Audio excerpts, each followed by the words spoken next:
assez serré de ces textes parce que c'est ça qui nous construit.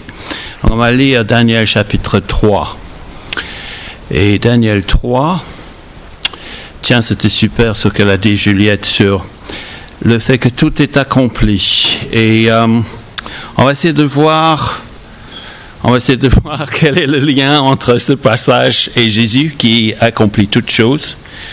Et c'est intéressant ce qu'elle a dit parce que ça veut dire qu'il faut connaître l'Ancien Testament. Je me répète, il faut connaître l'Ancien Testament. C'est tellement négligé parmi les chrétiens. Or, c'est la seule Bible qu'avait Jésus. Et c'est à partir de là qu'il a révélé tout le projet de Dieu.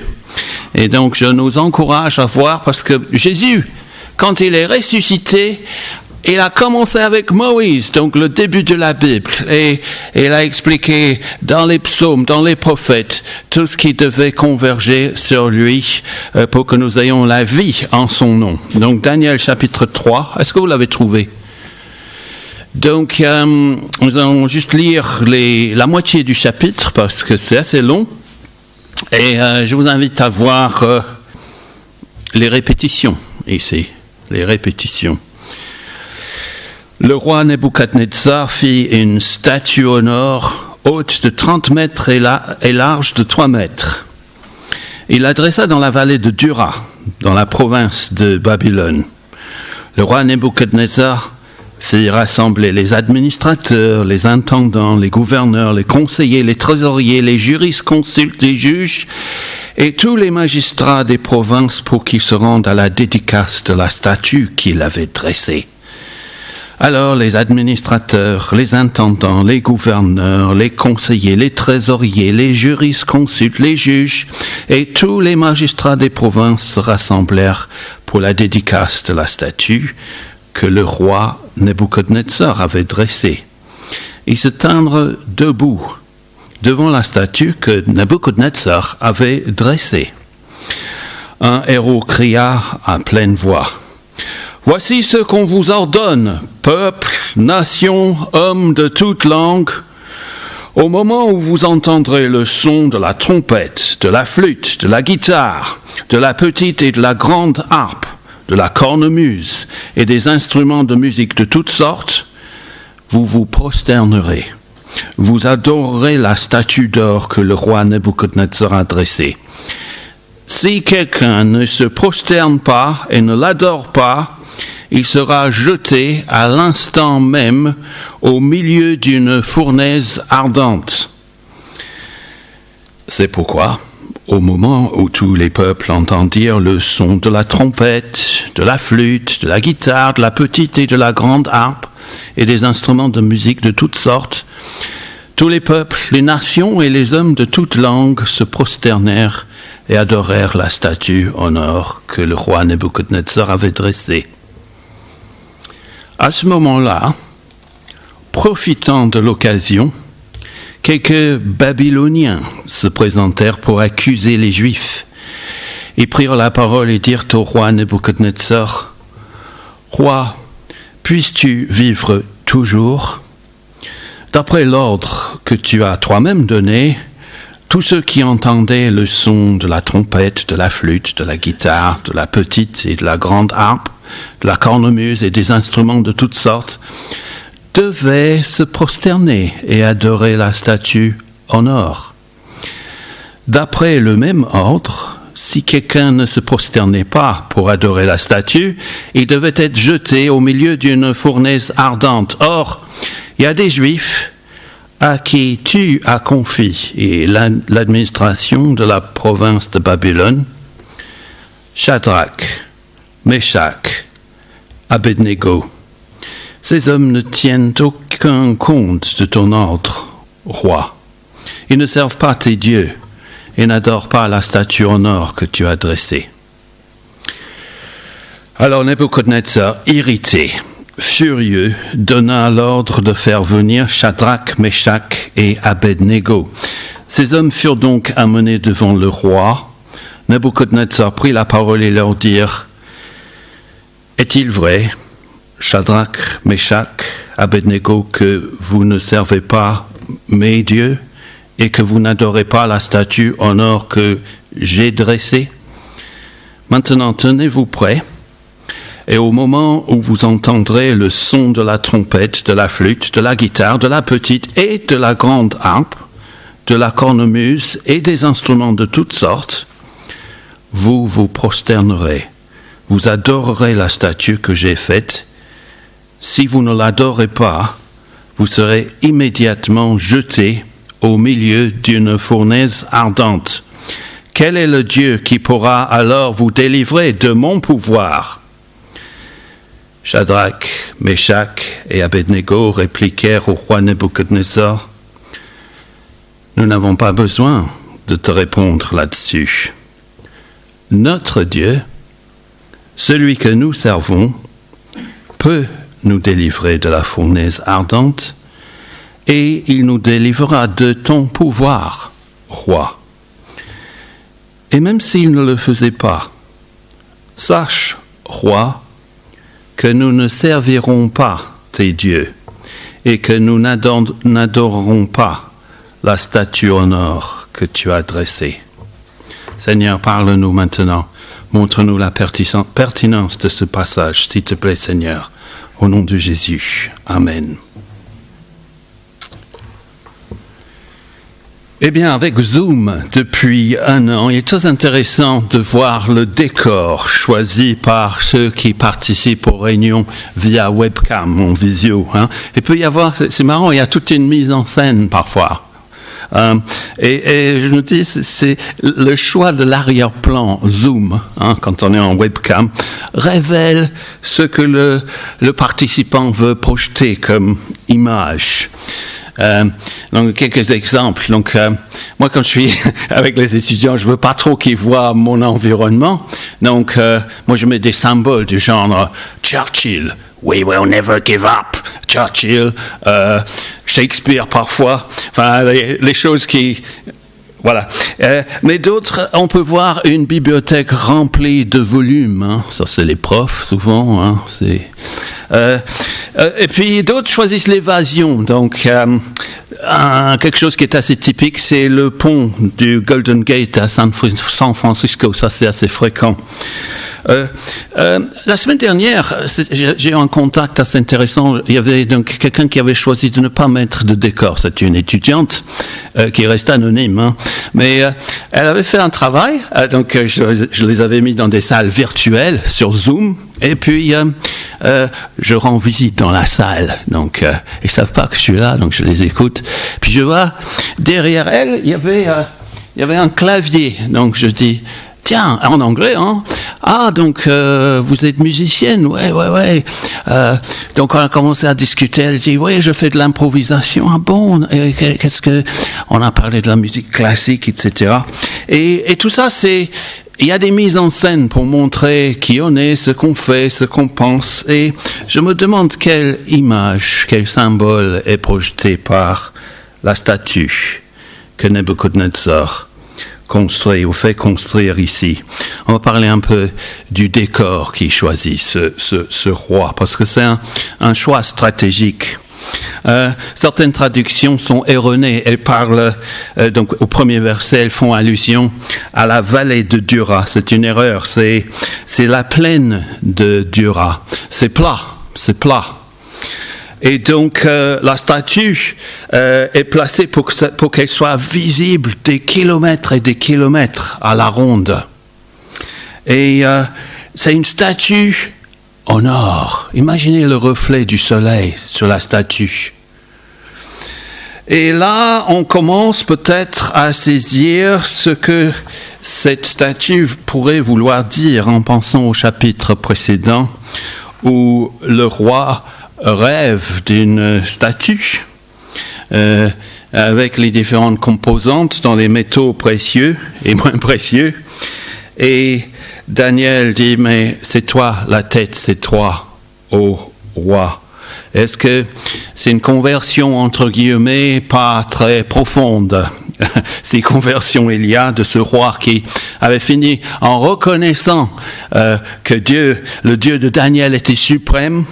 Là, Daniel lui avait dit, après toi viendra un autre roi, puis un autre.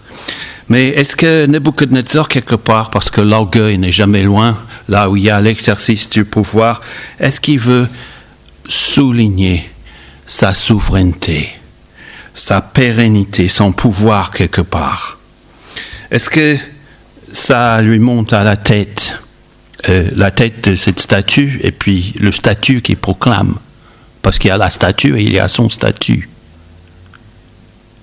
C'est une blague, enfin voilà, c'est un jeu de mots. C'est comme le phare à on dans un de mes films préférés. Nous ne pouvons pas être catégoriques là-dessus parce que c'est la puissance des symboles dans les textes. Moi, j'ai passé ma vie à étudier des textes, donc je sais de quoi. Les symboles, on essaie d'être catégorique, mais les symboles sont vivantes, donc on ne peut pas juste afficher une étiquette, un sens comme ça. Mais cet objet est grandiose, ce qu'il fait construire là. Il fait 30 mètres de haut et 3 mètres de large. On dirait une sorte d'obélisque, comme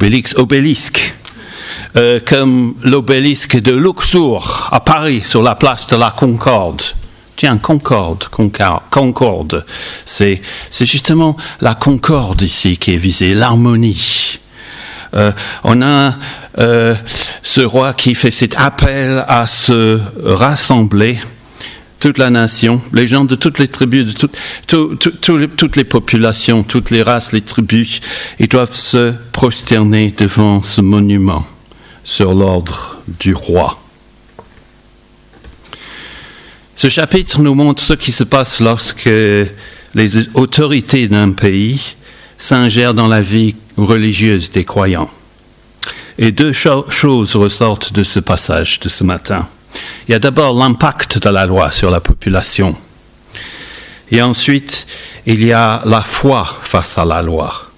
Les amis de Daniel restent debout, ils ne se prosternent pas, ils refusent d'adorer cette statue à cause du premier commandement. Vous n'aurez aucun autre Dieu devant moi. C'est brutal, mais mieux vaut mourir, mieux vaut brûler que ça. Et ces 3 personnes, peut-être d'autres, restent debout quand les autres tombent. Et voilà le symbole pour nous, le message de ce matin. En gros, si vous avez du mal à suivre, c'est clair. Même quand ici tout le reste est pulvérisé, ce qui demeure en fin de compte, ce n'est ni une statue, ni un statut, c'est ce qui demeure, c'est la foi en Dieu, c'est ça qui est permanent. Ces 3 choses demeurent, la foi, l'espérance et l'amour. Parlons d'abord de l'impact de la loi sur le culte. Cette nouvelle loi proclamée par Nebuchadnezzar, au verset 4, c'est un décret. Dans le journal officiel, chacun doit se prosterner devant elle pour l'adorer, cette statue. Mais c'est répété. Et je vous invite à regarder les répétitions. On martèle le fait qu'on doit se prosterner pour adorer. Le but de l'auteur, c'est de souligner l'oppression, l'atteinte à la liberté des croyants. Nous, avec nos yeux occidentaux, on lit ça, on se dit c'est un peu casse-pied toutes ces répétitions. Mais il y a une stratégie de l'auteur ici. Et donc il y a les héros. Donc aujourd'hui les héros c'est les gens dans le corps médical, c'est les gens à la caisse, mais ça s'écrit différemment. H-E-R-O-S. Ici au verset 4, c'est des héros. H-E-R-A-U-T-S. C'est comme les départements français.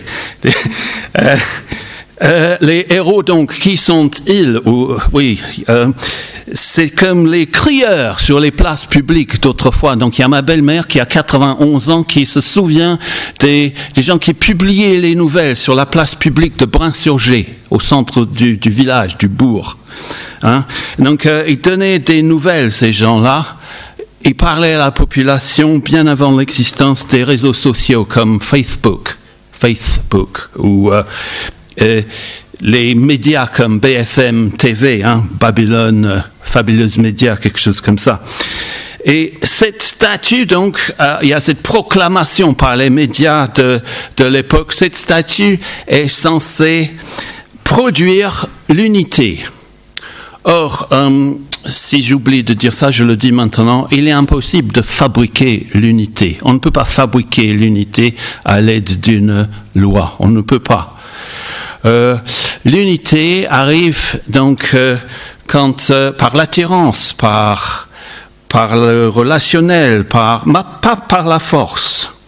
Jésus a dit, moi, quand j'aurai été élevé de la terre, j'attirerai tous les hommes vers moi. Et c'est quelque chose de mystérieux et de vrai. Mais moi, je ne peux pas vous obliger. Vous êtes là tous très différents et je me réjouis de ces différences. Je peux pas vous obliger à vous unir avec moi. Vous faites ça de libre volonté parce qu'on est unis en Christ si on est en lui. Et on continue à approfondir cette unité. Donc, cette statue est censée produire l'unité dans une société fracturée à l'époque. Je parle de Babylone. Parce qu'il y a des gens, c'est une puissance colonisatrice. Donc, il y a ces gens de toutes les nations, toutes les tribus, toutes les langues sont là avec leur religion, leur diversité. Et pour le roi, l'enjeu, c'est de préserver ce qu'on appelle le vivre ensemble. Forger une identité, les valeurs. Donc pour ça, il faut avoir un récit global, rassembleur. Et cette statue va incarner ces valeurs, cette identité. Et quand le roi dit que tout le monde doit se prosterner devant cette statue, c'est une façon de vérifier que tous les citoyens s'inclinent devant son règne. Bien sûr, Nebuchadnezzar ne refuse pas aux gens le droit de pratiquer leur propre religion chez eux, en privé. Mais en public, une chose est interdite.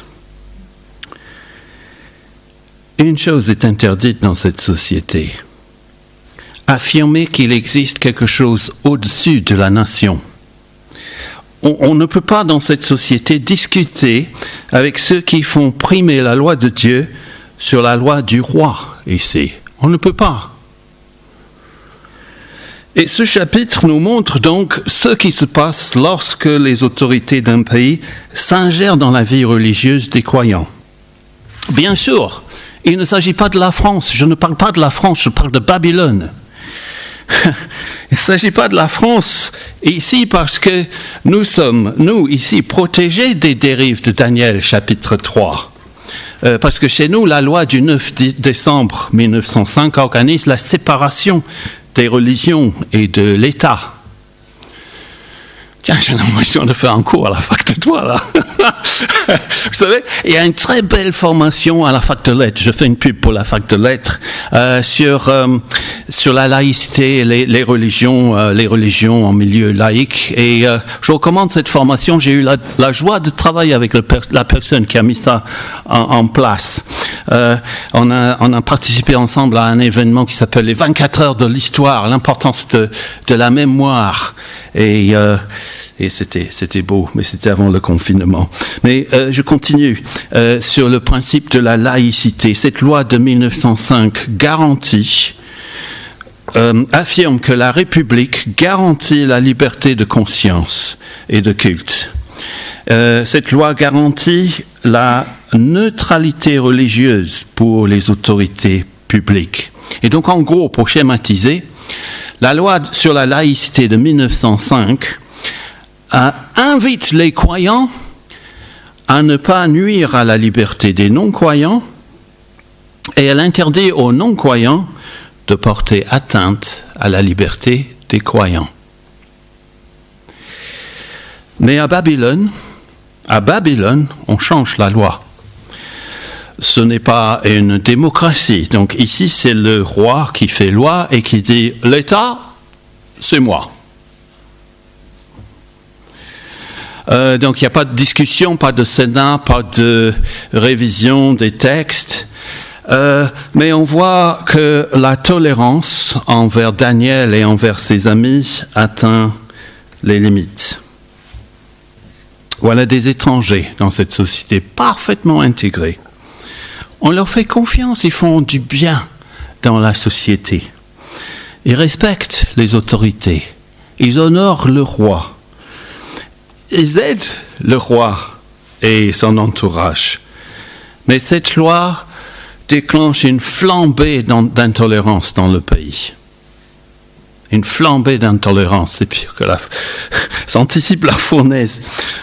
On va utiliser cette loi à Babylone pour cibler une religion spécifique, un peuple spécifique, les Juifs, au verset 8.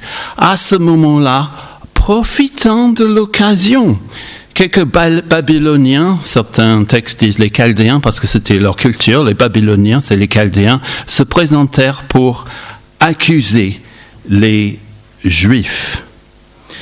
Et puis au verset 12, il y a des Juifs à qui tu as confié l'administration de la province de Babylone. Des Juifs, Shadrach, Meshach et Abednego. Ces hommes ne tiennent aucun compte de ton ordre, roi. Ils ne servent pas tes dieux et n'adorent pas la statue en or que tu as dressée. Je voulais juste montrer le fait que Daniel est invisible ici parce que le chapitre précédent a dit que Daniel est au palais et ses amis sont dans l'administration, dans la province de Babylone. Donc ici, c'est Shadrach, Meshach et Abednego qui sont visés par cette loi qui déclenche une explosion d'intolérance. Pour être babylonien, pour être intégré dans cette société, il ne faut pas être un juif visible. Il ne faut pas avoir des signes d'ostentation. Tu t'obstines à te comporter comme ça, à être ce que tu es, à être juif, tu seras exclu de l'espace public, de l'administration. Et ce basculement s'accompagne d'une libération de paroles racistes, des injonctions à l'assimilation de plus en plus violente. Verset 11, « Quiconque refusera de se prosterner et d'adorer la statue sera jeté dans la fournaise où brûle un feu ardent. » Il y a donc une pression intense sur ces croyants. Et la portée de ce décret est vaste au niveau de la sécurité. Parce qu'il y a ce grand rassemblement, il y a les caméras de vidéosurveillance ce jour-là qui capturent les images des trois amis de Daniel, Shadrach, Meshach, Abednego. Mettez-vous à leur place. Mettez-vous à la place de Shadrach, Meshach et Abednego.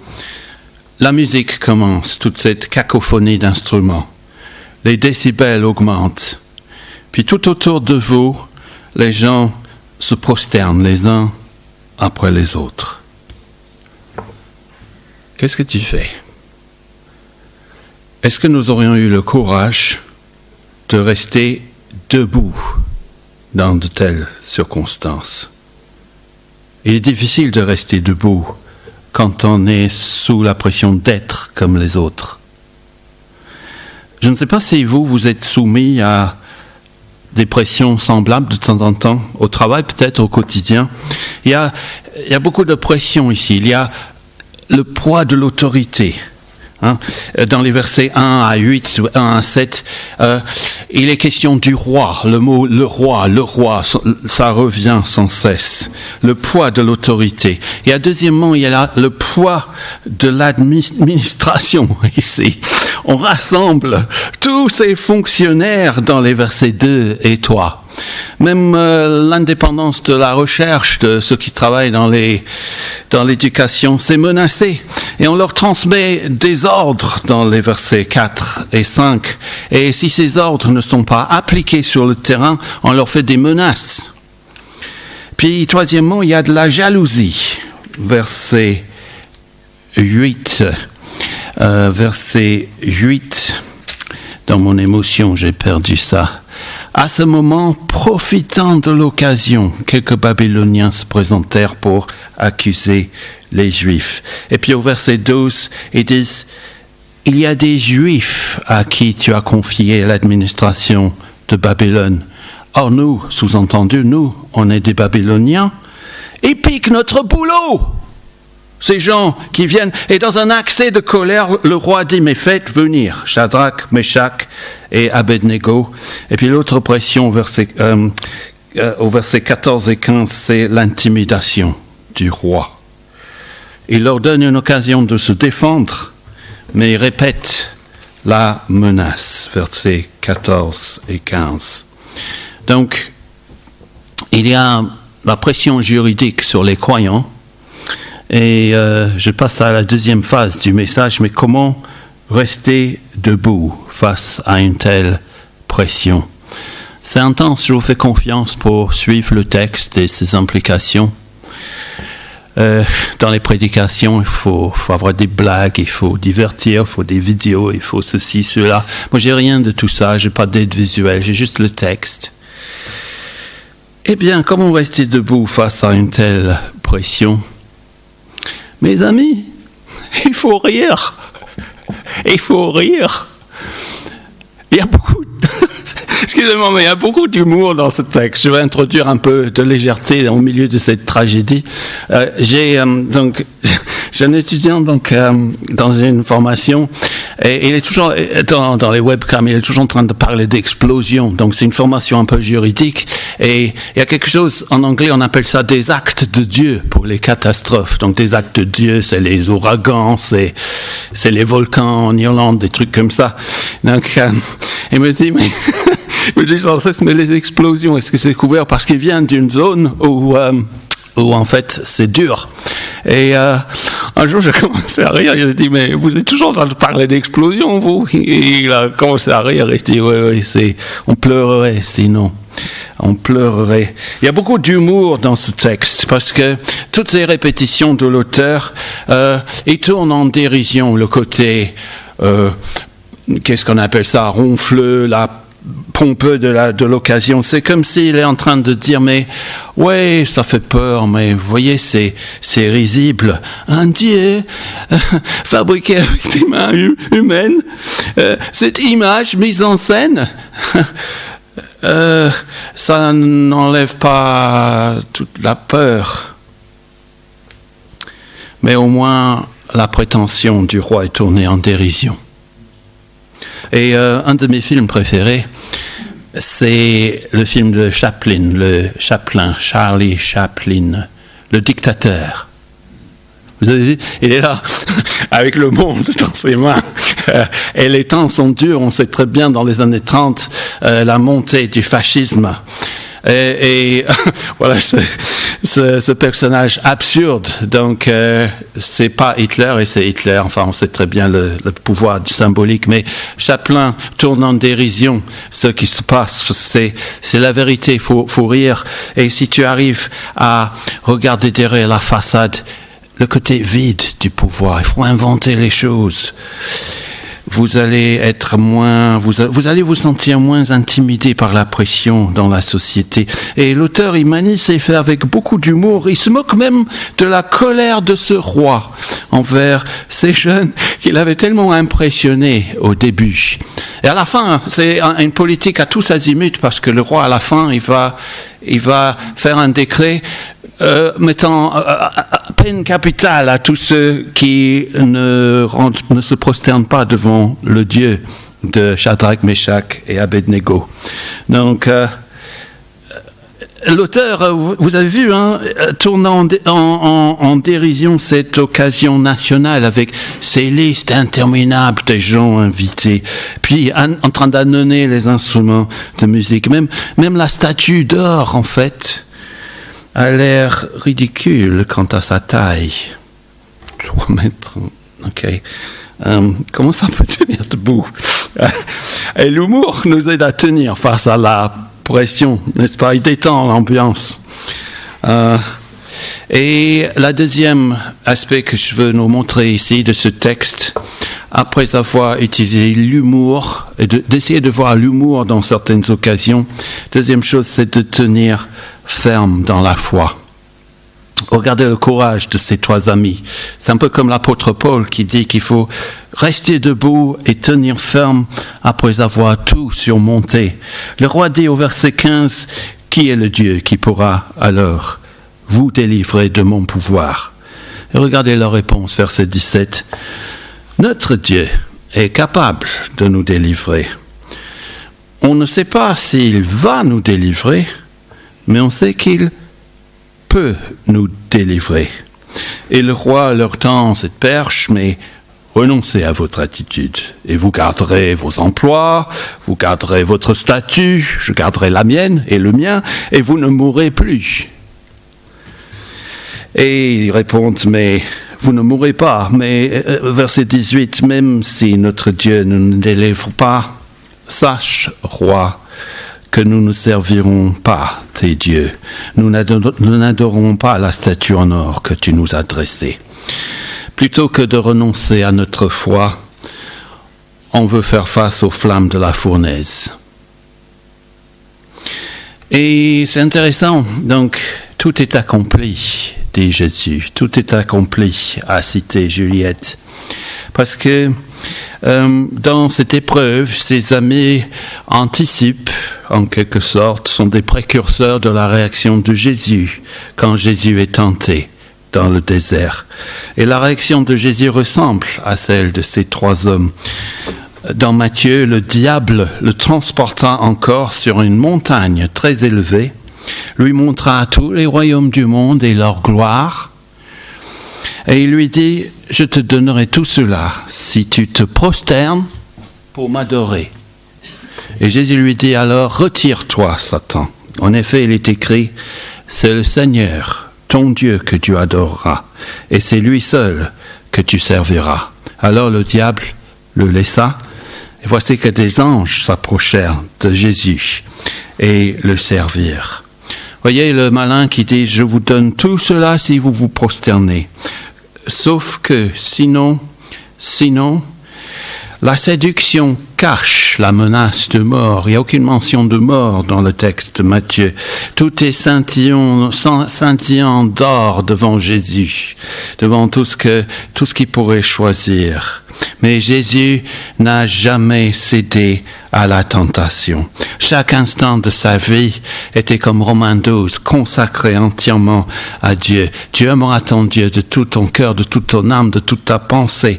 Tu adoreras Dieu seul. Tu le serviras seul. Et cette obéissance, coûte que coûte, l'amène à la fournaise de la croix. Et c'est là où la colère ardente de Dieu pour nos péchés fait éruption sur lui. Et il est complètement brisé par ça. Il boit ça jusqu'à la lie. Et puis il revient à la vie. Et il est vivant. Il est vivant aujourd'hui pour que nous soyons délivrés de nos fautes. Malgré toutes nos fautes, nous pouvons vivre. Les amis de Daniel méritent la mort. Ils méritent la mort. On sait très bien en soi-même combien notre conscience nous condamne. Mais Jésus est allé jusqu'à la mort et il l'a traversé et nous pouvons être couverts par son sang, par sa mort à notre place, sa vie qui commence à surgir en nous quand on comprend, quand on accueille par la foi le sacrifice qu'il a fait pour nous. Et ça nous aide à relever les défis, jour après jour, de ne suivre que Jésus. Je ne sais pas si on sera face aux défis aussi énormes que ces trois amis, mais chaque jour de la semaine, j'ai eu à me relever par la grâce de Dieu, lutter contre le péché, être fort devant les contraintes. Et nous sommes là comme Jésus, comme les amis de Daniel, Nous sommes là pour faire du bien à la société. Nous ne sommes pas un problème pour la société. Les évangéliques, pas évangélistes, nous ne sommes pas du tout un problème. Nous sommes là comme sel et lumière. Le sel fait mal parfois, mais nous sommes là pour participer à la guérison des blessures dans la société. Nous ne sommes pas un problème. Écoutez-nous, apprenez à nous connaître comme nous montrons notre service, notre compréhension, notre amour pour faire du bien autour de nous. Nous ne sommes pas du tout une menace. Et je conclus en disant que le miracle ici, vous savez on va souvent très vite, on va parler de la fournaise ardente, hein, c'est ça le récit pour les enfants. Mais là, si on fait ça, on brûle les étapes. Hein? On brûle les étapes. Et moi, j'ai envie de dire, on a traité ces 18 versets, parce qu'il n'y a pas le feu. Il n'y a pas le feu. Le miracle ici, c'est pas du tout tant la délivrance de la fournaise ardente, c'est la foi qui permet à ces 3 personnes de rester debout. Et ce texte nous interroge, nous, vous et moi, quant à notre engagement. Est-ce que vous et moi, on est prêts à imiter l'exemple des amis de Daniel, l'exemple de Jésus? Est-ce qu'on est en train de résister à toute la pression du monde comme eux, même quand cela signifie une prise de risque? Les réseaux sociaux cherchent à nous influencer. Il y a des choses néfastes sur le web. Moi, souvent, c'est éteint tout ça. Ça ne m'intéresse pas. Mais j'aime beaucoup les nouvelles technologies. Est-ce que nous disons, 3e question, quand c'est nécessaire, uniquement quand c'est nécessaire à ceux qui ont le pouvoir, nous ne servirons pas tes dieux ou vos dieux, et nous n'adorerons pas la statue en or que tu nous as dressée, que vous nous dressez. Et est-ce que nous savons le dire avec respect et force, de temps en temps, quand c'est nécessaire? Seigneur, nous prions pour les autorités et nous prions pour la vie culturelle et publique parce que nous voulons faire du bien autour de nous, comme Jésus, dont à propos duquel il est écrit dans le livre des Actes, il parcourait le pays en faisant du bien. Et c'est terrible, parce que même en faisant du bien, on l'a cloué à la croix. Mais merci parce que cette défaite apparente s'est transformée en victoire écrasante. Et un jour, tu vas pulvériser comme dans le psaume 2, toutes ces nations qui s'érigent contre toi, contre ta souveraineté, qui disent brisons leurs liens. Seigneur, merci d'avoir déjà tout accompli, d'avoir donné ton onction, d'avoir placé ton roi sur ta colline sainte, à ta droite. Et nous te remercions parce que il est actif dans les vies de quiconque croit en lui. Et nous prions que tu nous aides à amener les gens de toutes les tribus, de toutes nations, de toutes langues vers toi, avec juste l'amour et la grâce, sans force. Merci au nom de Jésus. Amen.